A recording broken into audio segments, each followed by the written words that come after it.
ስለየትኛው ወጣት ነው የምታወሩት? በጦርነት ስላስገደላችሁት ኢትዮጵያ እናንተ የቤተ ሙከራ አይጥናት ወይ ይባላል። መደመር መጽሐፉን አንብበናል። መደመር ማለት ከምዕራፍ ወደ ምዕራፍ ሲሸጋገር የተጣራሱ ሀሳቦች የሚያቀርብ መጽሐፍ ነው። ሲጀመር የኢትዮጵያ ሕዝብ የላብራቶሪ አይጣችሁ ነው ወይ?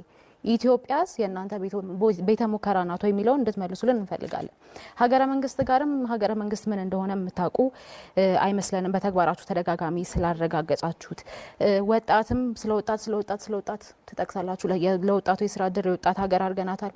ስለየትኛው ወጣት ነው የምታወሩት? በጦርነት ስላስገደላችሁት እያስገደላችሁ ስላላችሁት ወጣት ነው የምታወሩት? እሱንም ክሊር አድርጉልን። ምክንያቱም ባለፉት አመታት ለጦርነት የዋለው ገንዘብ እንኳን ሲተመን አሁን ህዝብ ዳቦና የቤት ኪራይ መክፈል አቅቶ የሚያኖር ሀገር አይደለም መኖር የነበረባት። በቢሊዮን የሚቆጠር ዶላር ነው ለጦርነት ያዋላችሁትና ስለየትኛው ወጣት ነው የምታወሩት? ስለ ልዩ አጋርነትም አናነሳም ብላችኋል። አሁን ያሉ ባለሀብቶቻችሁ ስርዓት ሲቀየር ይኖራሉ ወይ? ትክክለኛ የሀብት ባለሀብት ናቸው ወይ የሚለውን እንድታነሱልን እንፈልጋለን።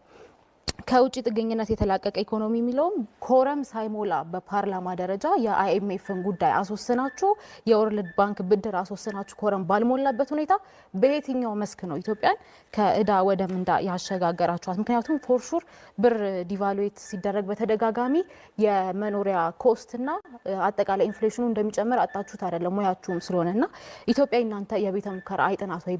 በምዕራፍ እንኳን ሲከፋፈል የተጣረሰ ሀሳብ የሚያቀርብ መጽሐፍ የጻፉ ፕሬዝዳንት ይዛችሁ ኢትዮጵያን መርተናታል የምትሉት በምን አይነት መስፈርት ነው የሚለው እንድትመልሱልን እንፈልጋለን።